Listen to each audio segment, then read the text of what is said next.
Assalamualaikum, jumpa lagi dengan channel Obrolan Haris.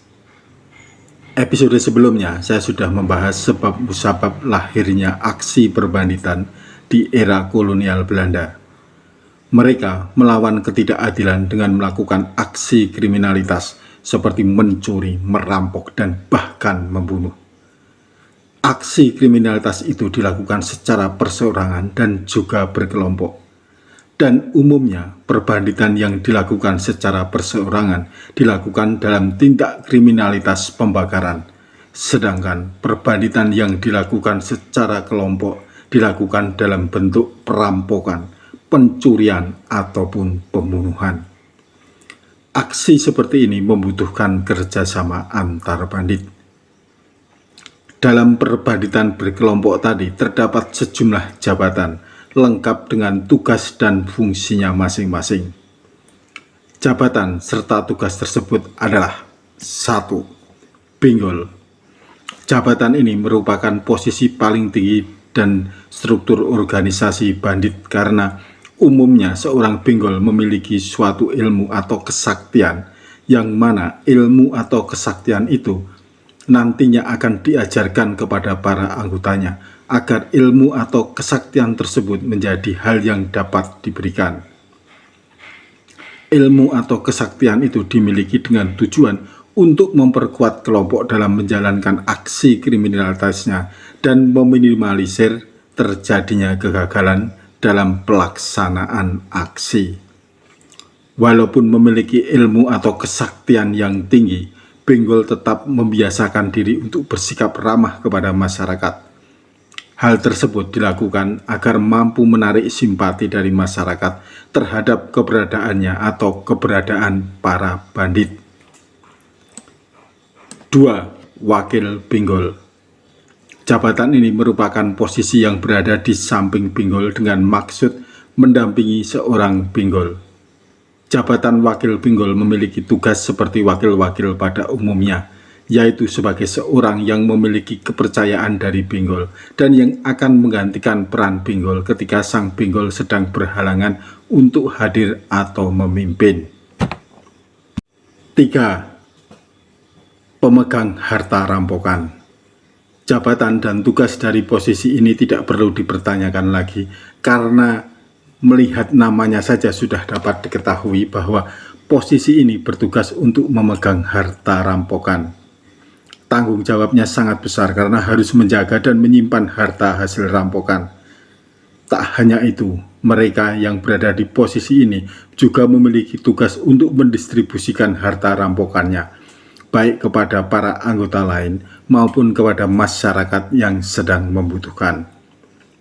4. Yaitu telik sandi. Jabatan dari posisi ini memiliki tugas untuk memantau keadaan lingkungan sekitar target yang akan dirampok. Hal ini dilakukan para bandit sebelum beraksi dengan tujuan agar tindak kriminalitas yang akan mereka lakukan nanti berjalan dengan lancar serta tidak ada gangguan atau penangkapan bandit-bandit. 5. Cunguk. Jabatan dari posisi ini memiliki tugas yang hampir sama dengan telik sandi, yaitu memantau keadaan lingkungan sekitar target yang akan dirampok. Yang membedakannya, cunguk menjalankan tugasnya saat aksi perampokan sedang terjadi. Para cunguk pun juga memiliki tugas untuk memberi isyarat kapan mulai dan berhentinya perampokan, karena mereka mengintai keadaan sekitar apakah ada ancaman yang dapat melanda aksi perampokan tersebut atau tidak. 6. Bala-bala.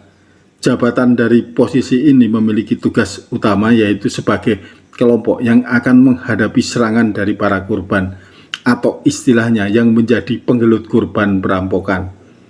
Tak hanya itu, posisi ini juga memiliki tugas untuk mengangkut hasil rampokan yang mereka dapatkan dari korban yang mereka incar.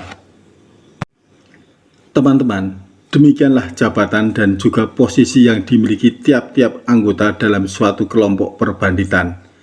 Dengan adanya posisi-posisi ini, maka tindak kriminalitas perbanditan dapat dilakukan dengan lancar dan sering mendapatkan hasil yang memuaskan. Walaupun hasil yang memuaskan bagi para bandit ini sebenarnya memiliki dampak yang cukup kuat di bidang sosial dan juga ekonomi. Pemerintah kolonial Belanda dan para pemilik perusahaan perkebunan swasta sangat merasakan dampak dari perbanditan ini dalam bidang sosial. Hal tersebut dapat terlihat ketika banyak kematian yang terjadi akibat dari maraknya aksi perbanditan di kawasan sekitar perkebunan. Hal tersebut tentu mempengaruhi rendahnya pertumbuhan penduduk di daerah tersebut. Selain itu, para bandit juga mengganggu stabilitas keamanan daerah. Terlebih lagi rasa sepenanggungan senasib yang dimiliki para bandit dengan masyarakat menjadikan hubungan mereka berjalan baik. Hal tersebut makin mempermudah aksi kriminalitas mereka. Lalu, dampak yang terjadi di bidang ekonomi dapat dilihat pada dampak yang menimpa pemerintah kolonial Hindia Belanda dan masyarakat miskin serta para petani. Umumnya, bandit akan menyamar sebagai salah satu anggota dari mereka, misalkan di pemerintahan kolonial Belanda, penguasa lokal, penguasa perkebunan swasta. Mengapa mereka akan menyatu? Agar dapat menjalankan aksinya mencuri uang serta barang yang nantinya akan dibawa kabur menuju hutan dan bahkan sampai ke daerah-daerah terpencil. Hasil dari perbanditan ini nantinya akan dibagikan kepada masyarakat miskin dan para petani agar bisa memenuhi kebutuhan hidup sehari-hari yang awalnya sangat susah terpenuhi. Nah, episode mendatang saya akan membahas perbanditan ini.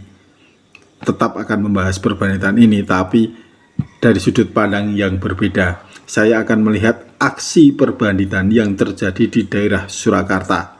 Tepatnya kalau sekarang disebutnya sebagai Solo Raya ya, yang mencakup Solo, Klaten, Boyolali, Karanganyar, Sragen, dan juga Wonogiri.